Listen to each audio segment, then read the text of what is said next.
Namaste and welcome, Mount Airy family and friends. We are so thankful that you are here with us tonight on our community conversations. We are so blessed to have Reverend Joanne Jennings, our very own, with us on tonight. So, again, we're glad to have you, Reverend Jennings. We are so glad that you have decided to join us on this evening. Reverend Jennings, we know that she is one of our very own. She's going to be coming to us tonight talking about trauma, loss, and the discovery of joy. But she begins, I just want to tell you a little bit about her. Reverend Joanne Jennings is a native of Bermuda. She is a graduate of the University of Toronto in Canada and the Inns Court School of Law in England. She is a licensed marriage and family therapist. She has served both as a teacher for pastors and a facilitator for spiritual formation groups at Duke University Divinity School. She is currently at Yale University. We are just so thankful to have her. She has preached, she has taught, and she has facilitated seminars throughout the nationally and internationally. So we are truly blessed to have her with us on tonight.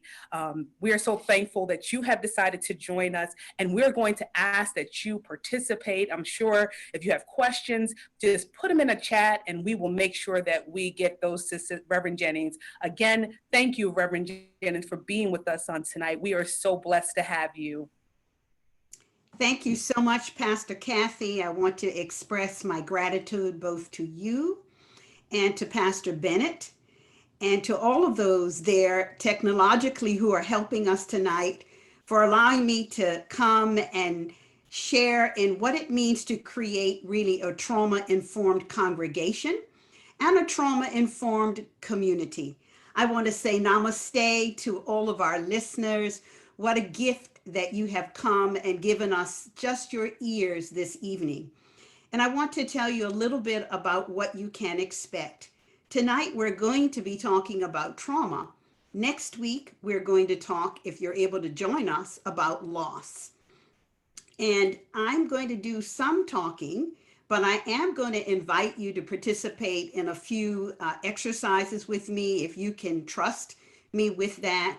And if you find at any time there is anything that I say that you find is triggering, then I invite you to turn off your audio and your video if necessary.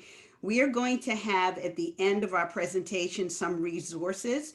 If you find that things that we have talked about tonight suggest that you might need more support than we are able to offer you through this medium, we want you to take advantage of those things. And if you have any questions that don't come to mind tonight, feel free to get in touch with the church. They will pass them on to me or to someone else who can help you with those questions. Let's just begin with prayer. Spirit of God, we welcome you. We thank you that you come as a spirit of truth, a spirit of light, and a spirit of life. And so we ask that your presence would come and open us to yourself, because we know that as you do that, you bring us healing, and we are desperately in need of your healing grace in this hour. So thank you for coming to be with us and to navigate our conversation tonight. In Jesus' name we pray. Amen.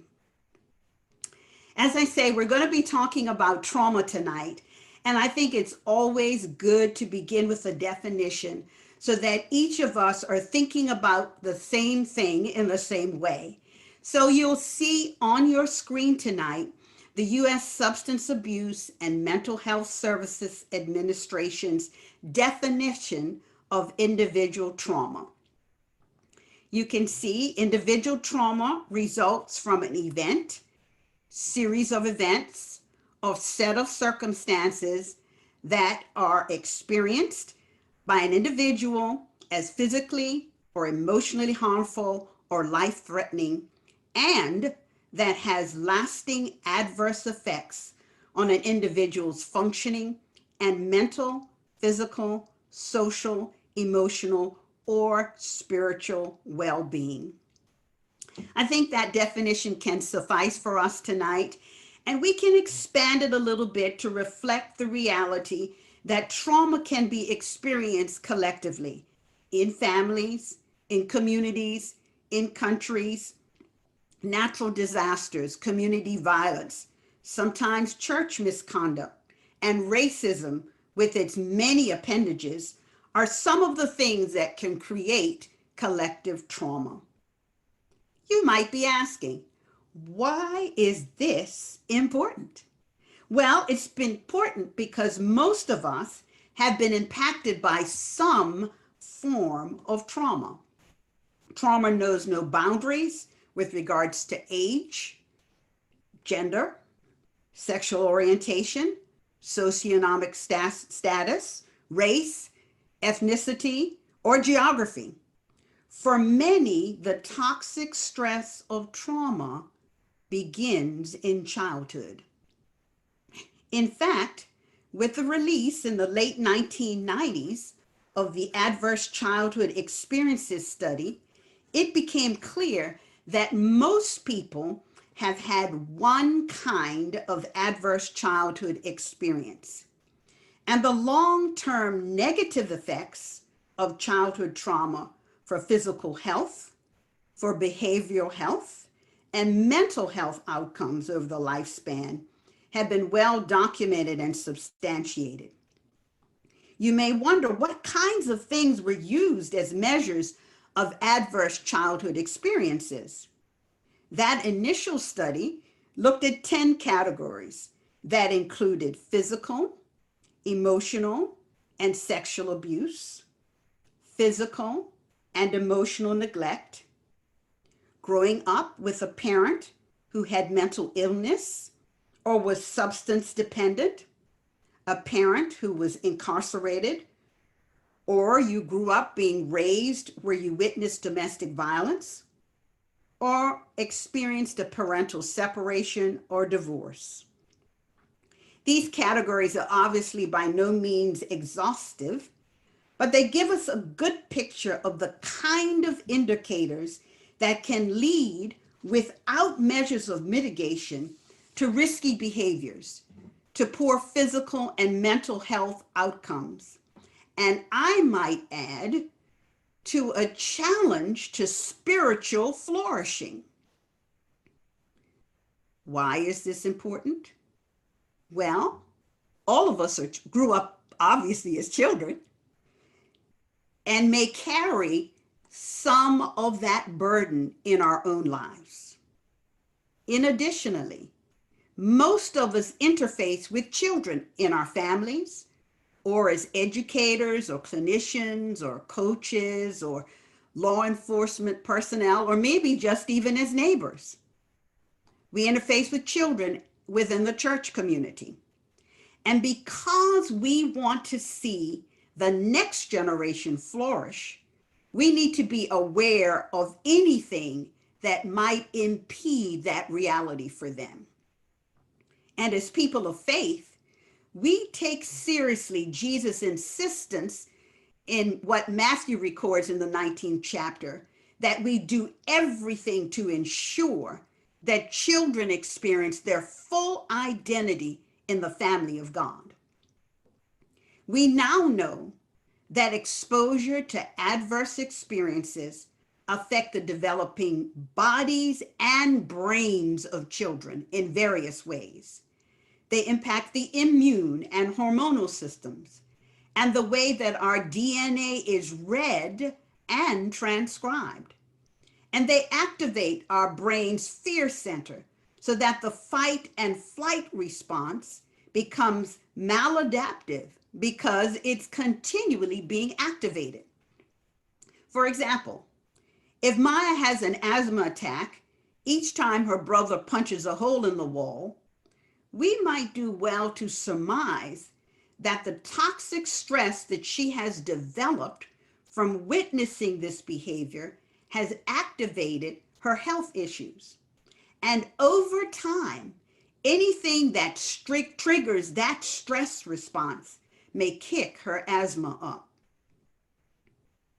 Some of you may have heard of Dr. Nadine Burke Harris. She really is a bad sister who, as of 2019, became the first Surgeon General in the state of California. She's a pediatrician by training, and she found that she was often being asked to assess her pediatric patients for ADHD. However, once she did an assessment of their childhood adverse experiences, she found that many of the behaviors that were being associated with ADHD were really tied to the child's adverse experiences. Side note, so if you have children or you are aware of children in your family and the school is complaining or people are complaining about the fact that, their behavior suggests that they have attention deficit, they may need to be medicated, be sure that the pediatrician or the person who's doing the assessment does an assessment that includes some questions about whether that child has experienced some adverse experiences. In fact, Dr. Burke has said one of her main goals is to advocate for every pediatrician in the United States to screen their patients for adverse childhood experiences. Her book, The Deepest Well, and the work of the Center for Youth Wellness that she founded is designed to educate and help provide actionable solutions for adverse childhood experiences, which she deems to be a public health crisis. We might go so far as to say that America is really reeling from untreated trauma that is impacting individuals, families, and whole communities. It might explain why we are yet awaiting a concession speech from you-know-who. As people of faith, we can acknowledge this truth as a reality. That positions us as trauma-informed people who learn and are committed to caring well for ourselves and for those with whom we share relationship. There are several trauma-informed interventions and best care practices that have been shown to help facilitate healing. Let's look at a few. The first is having a perspective shift. That is, developing a trauma-informed lens that recognizes symptoms of trauma, so that when we observe somebody acting out, whether they be a child or an adult, our question becomes, what has happened to them, rather than what in the world is wrong with them? And we ask that question with intention and compassion because we recognize that we are called to create a safe space for them if possible. We want our relationships, we want our congregations, we want our communities to be safe places that reflect the safety that God offers each of us as our compassionate shepherd. What characterizes such a place, you may ask? Well, a safe place offers relationships that are trustworthy and reliable. Relationships that allow for listening without a need to control. A safe place is where all emotions can be acknowledged and learned to be managed. Safe places offer sensory strategies that can help resolve some of the overactive, hypervigilant stress reactions that accompany trauma. Experiences like dancing and drama, singing, participating in sacraments, creative liturgy, art, poetry, mindfulness, yoga, to name a few. These can be calming. Some of you may have had the privilege of participating in last fall's women's retreat at Mount Airy. And if you did, you will recall that at the end of the day, we were invited to participate in an art project. That's a sensory kind of involvement that we were called into. And for those persons who were not needed to be perfectionistic, it was a calming experience, an opportunity to paint things that perhaps we had not done in a long time. Those are the kinds of things that help to create calm. I had a friend who was a former teacher, and she thought of going back to the school and teaching the elementary students how to knit. I don't think she was thinking about the fact that knitting is one of those therapeutic things that you can do. But in so teaching the boys and girls how to knit, she gave them a tool that was a self-calming tool for them that will help them when they are dealing with situations that create for themselves a sense of fear and panic. A safe place facilitates agency. And one of the things that happens for people who have experienced trauma is a sense of being out of control, overwhelmed. So to have an opportunity to feel as though you have some agency, you can participate, and you can collaborate with someone is extremely empowering in healing. Think of the times when you haven't been involved in a collaborative project and how empowered you felt, especially if the project wasn't necessarily within your skill set. This is a great thing to do with children, to collaborate with them around meals, to collaborate with them around the kinds of family rules you have. It makes them feel valued and empowered and gives them a place in which their sense of self is strengthened. Safe places can provide the buffering care and respite needed for minds and bodies carrying the toxic stress of trauma. But here is the thing. If we are to offer a safe place for someone else, we must first know how to create a safe place for ourselves.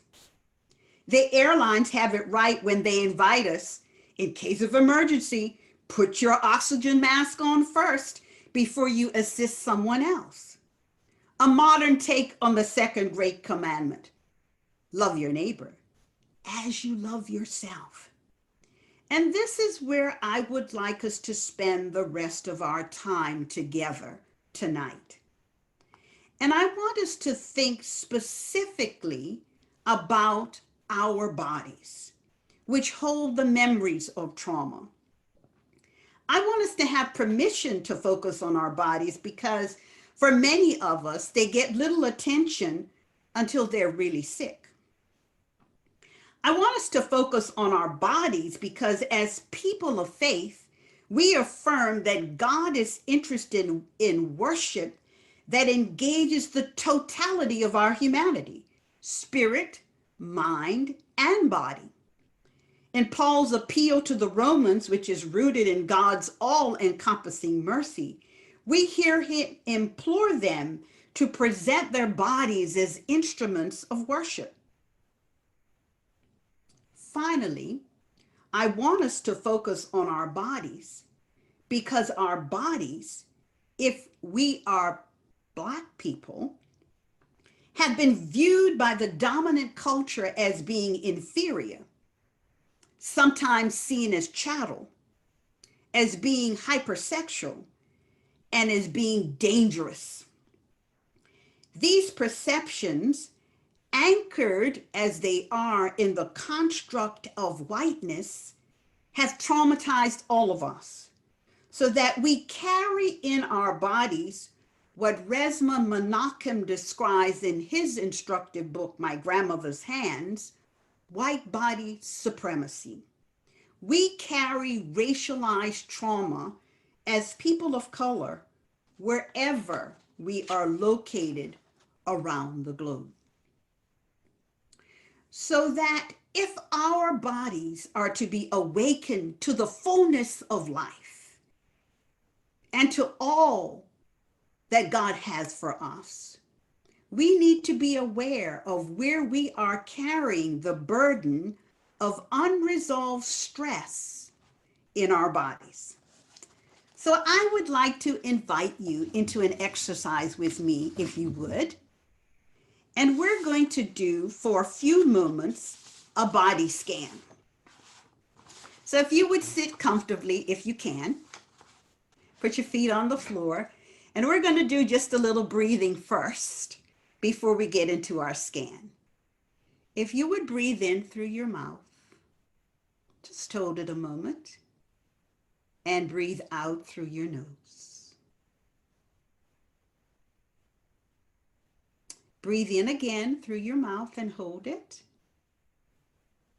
And this time, again, breathe out through your nose. Let's take another deep breath and hold it if you would, and then breathe out. And if you're comfortable closing your eyes, I would like you to go in your mind's eye to a place that you think is a safe place. I want you to be aware of the smells. Perhaps there are sounds there that make it a safe place. It could even be a place in which touch or taste are things that make it a safe place for you. Allow yourself to enjoy that place. And while you are there, I want you to pay attention. Pay attention to the muscles in your face. Pay attention, if you would, to your shoulders, to your arms, to your fingers, to your stomach. See how your buttocks are resting, your legs, and your feet. And now I want you to avert your attention, because in that place, believe it or not, there is a television screen. And as you look at it, you'll note that that television screen is playing the events of last week. Repeat from Monday to Friday. And as you're aware of that screen, again, I want you to pay attention to the muscles in your body, your face, your shoulders, your arms, your stomach, your buttocks, your legs, your feet.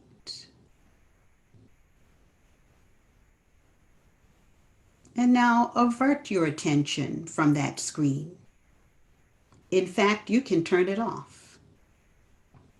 And return your awareness to the safety of the place in which you have placed yourself.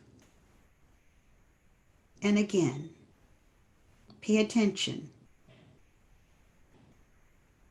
to the muscles in your face, your shoulders, your arms, your fingers, your stomach, your buttocks, your legs, your feet. And when you have a minute and you're ready, won't you come back and join me in the room?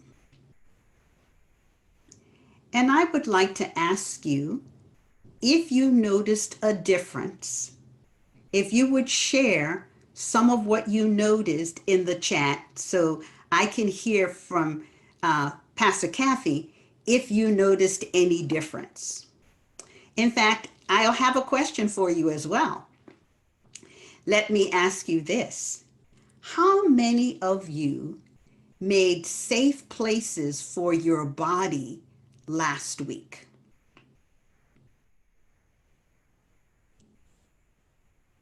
I had an interesting conversation with a colleague of mine about midweek, and he was telling me his angst about a number of things that I'm gathered that many people were feeling. And I said to him, I decided to turn off the news from Sunday and did not hear it again actually until Saturday. And I did that because I already have hypertension. I already know how sensitive I am to various things. So I felt it was my responsibility to create a safe place for myself so that my body would not needlessly be impacted by unnecessary trauma. Let me see if Pastor Kathy has a few responses for me.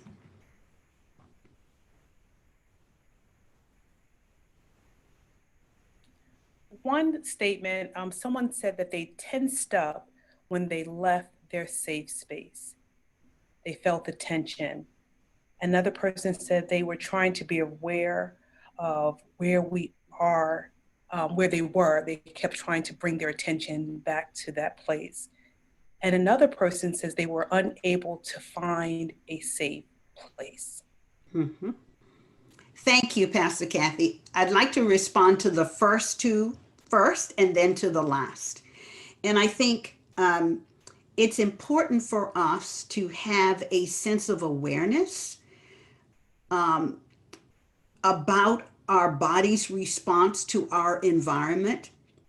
And we have not been trained to do that well.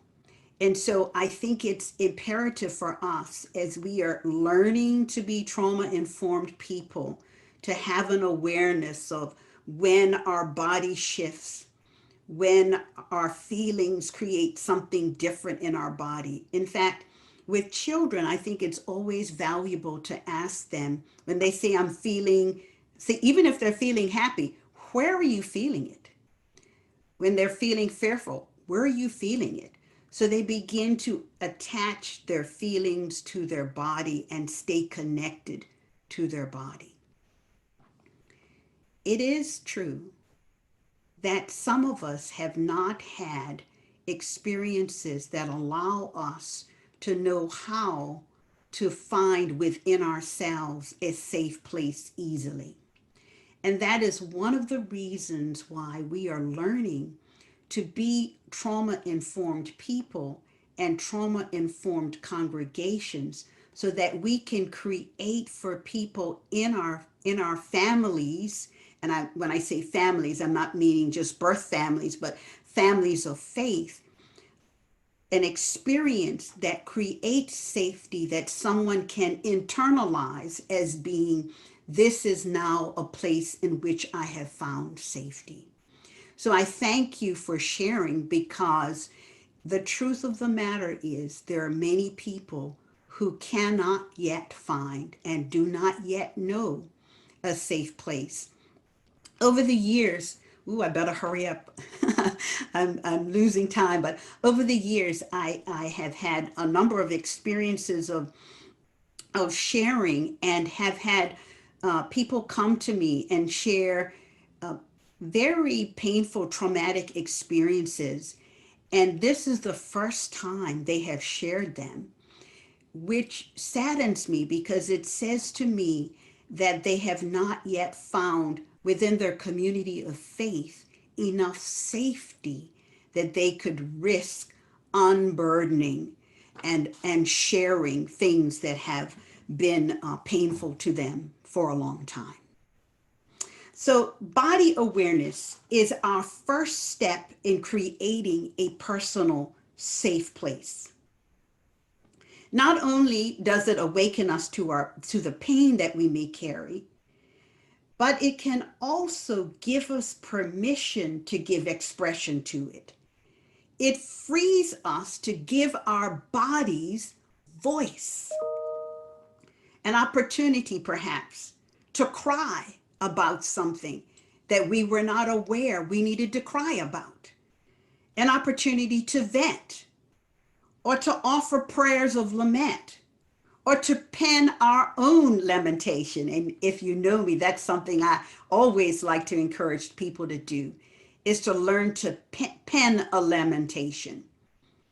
It's a practice that the Hebrew people, when they gathered, were collectively didn't have a problem lamenting. And it is a practice that I'm sure we will need to redevelop and re-include in our liturgies as we continue to heal beyond this season of pandemic.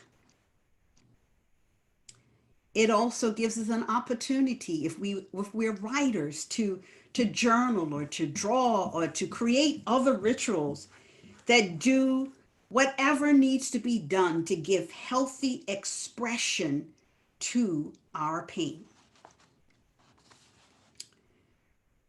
One of the things I'd like to do now is to focus on an aspect of lamenting that has brought us life over generations. When one of my daughters was in middle school, treacherous as that can be, I asked her what I thought was a very innocent question. Her response was totally unexpected, and the pain that laced her story gripped my heart. I was in pain. There was no physical reason for the pain, and some of you know what this is like. It was like somebody's fist was pressing against my chest. I was able to contain the mixture of hurt and sadness that I felt until she got out of the car. And as I began to drive off, I actually heard myself groaning from the depth of my being. So it was almost as though the groan threw me over the steering wheel. Groans and moans are expressions of sorrow that we can't articulate.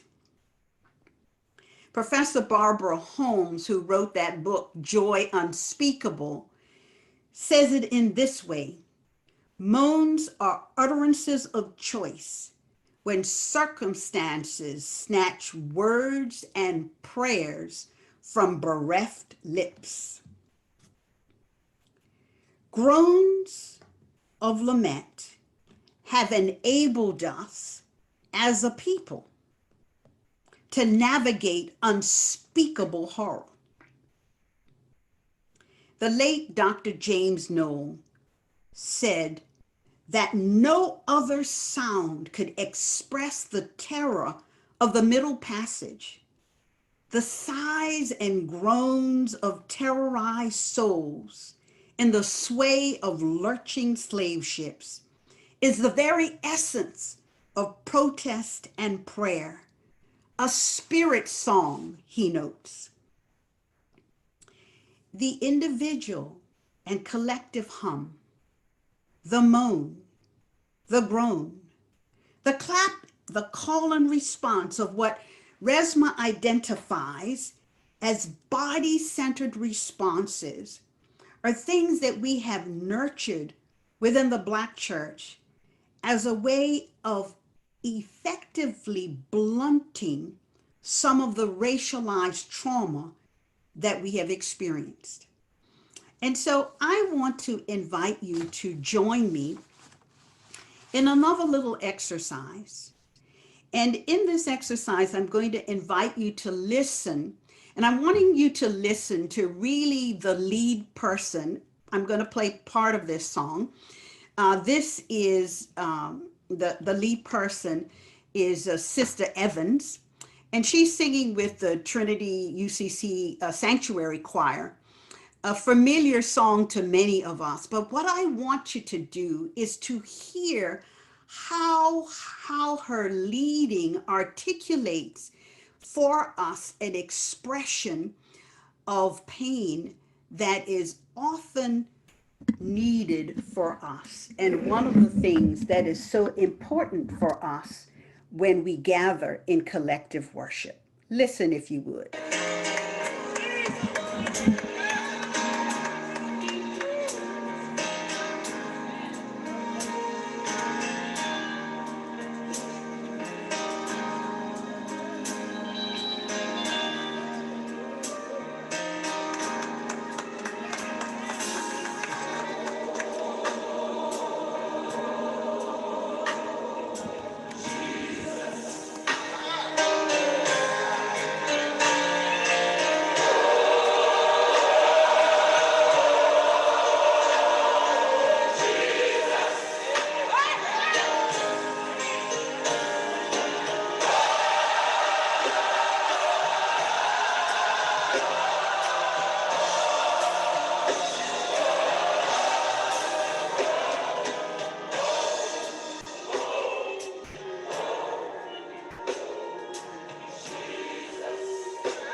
Thank you for journeying with me in that way. I wonder if you would share with us in the chat just some of your response to her articulation for us through her, in some ways, some of her groans, not needing to phrase every word, but was able to articulate a corporate need to express pain, to express hope. And these are things that are helpful for us when we're thinking about creating safe space for ourselves to understand the value of the groan, to understand the value of the moan, to understand that if we are gathered in a corporate setting, these things have value for us in ways that help us begin to minimize some of the impact of the trauma that we have known in the week or the day before us. Allowing ourselves to moan and groan has some therapeutic benefits. I wish we could be together because I would do an exercise with you that I used to do, believe it or not, with social services. I would ask people if they would sit in their chairs and just go, oh, oh, and they would like, oh my gosh, this is a crazy presenter they have. But what I wanted to teach them is that there are some therapeutic benefits to groaning. The vibrations of a groan in your throat and chest and sinuses provide a tension shedding internal message. And the process of groaning can actually create a focus for concentration that can sometimes still restlessness in the mind. So if at some occasion you're home by yourself and you don't mind anybody paying attention to you, and you need to exercise your own ability to utilize your vocal cords in a groan, then I want to encourage you to do it. Here's another thing about the groan. It awakes in us the movement of God's Spirit. For Paul writes, when we, God's people, have no words left to express our sense of hopelessness in the face of all kinds of injustice, God's Spirit in us springs to life and begins interceding. And God, who is intimate with the Spirit, interprets our groans as prayer. Learning to create safe spaces for ourselves. Awakening ourselves to our bodies and what they carry. Giving voice to what we learn through various practices that give us an opportunity to relieve the pressure that our bodies have carried. And finally, I want to invite us to think about breathing that creates a safe place. In the spirit of Veterans Day, I wanted to share with you a story about a young man who was a Marine officer, and he found himself in Afghanistan and in an experience in which he noticed that the explosion he just experienced had amputated his legs. In that moment, he remembered a breathing exercise that he learned as an officer, and he began to implement those breathing strategies. And as he did so, he was able to give instruction that not only saved his life, but saved the lives of others. Why is breathing so effective? You might remember that when we are stressed, the thinking part of our brains gets bypassed completely. So it's hard to talk ourselves out of strong feelings. You may have noticed trying to talk somebody down when they're already, at level 10 is usually not a good use of your energy. Our brain's fear center has already kicked in. The fight flight response is already activated. And so breathing techniques, however, can help to stimulate the parasympathetic nervous system, which tells the body to rest rather than to fight. It then can help us begin to think rationally again. So, changing the rhythm of our breathing can help calm us and create a safe emotional space for us. So, we're going to do a breathing practice. This is my final exercise for the evening. And this is one that you can do twice a day. It's an easy exercise. And it will, if you do it a couple times a day, at least two, and you do it for, let's say, about a month or so, if not more, you're going to find that you will increase your sense of well-being. So for homework, I'm going to tell you what your homework is so that at the end of our breathing, you may not want to talk to me anymore. You just may want to just go home. But for homework, I'd like you to join with me and to continue this practice twice a day. And let me know if when we gather, if you're able to gather with us again next week, whether or not it has begun to help you create a safe space for yourself.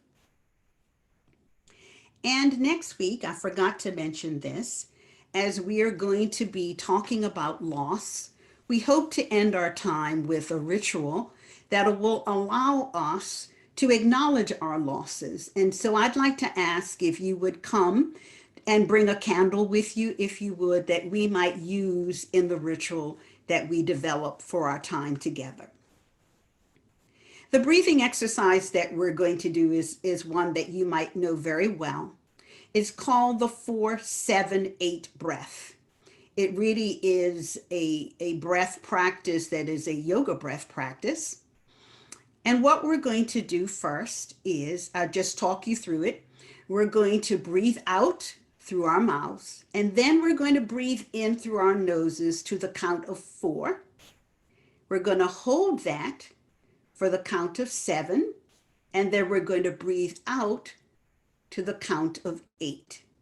So we're going to kind of release our breath, if you would, and then breathe in to the count of 4, hold it for the count of 7, and breathe out for the count of 8. And then we're going to repeat that 3 times. So we will have done it for at least 4 times. And so I'm going to talk you through it. I may not get a chance to do the breathing myself, but I'm going to talk you through it so together we can develop another resource that we can utilize to help us create a safe space for ourselves. And may I say this too, if you are a parent, I would encourage you to consider also creating with your children safe space, an opportunity for them also to learn the very strategies that we are learning ourselves. You will know that in some schools now, teachers have recognized the benefit of mindfulness and are doing some of that with children to help them focus and center. So don't be afraid to share these strategies with your children as we are learning to create safe space for ourselves in an effort to create safe space for others. All right, let's breathe out through our mouths. And now let's breathe in through our nose through the count of 4. 1, 2, 3, 4. Hold it. 1, 2, 3, 4, 5, 6, 7. And release through your mouth. 1, 2, 3, 4, 5, 6, 7, 8. Breathe in again. 1, 2, 3, 4. Hold it. 2, 3, 4, 5, 6, 7. Release. 2, 3, 4, 5, 6, 7, 8. 1, 2, 3, 4. Hold it. 2, 3, 4, 5, 6, 7. Release. 1, 2, 3, 4, 5, 6, 7, 8. In again. 2, 3, 4. Hold it. 2, 3, 4, 5, 6, 7. Release. 2, 3, 4, 5, 6, 7, 8.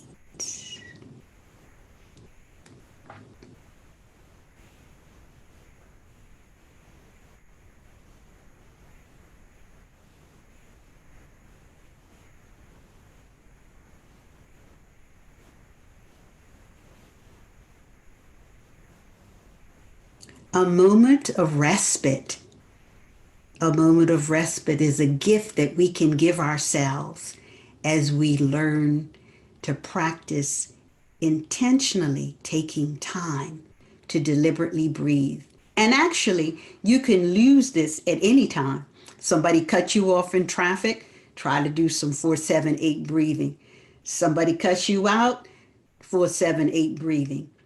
A way to take care of your body and to make space for yourself. I want to leave just a few moments that we have left to respond to any questions or comments you have.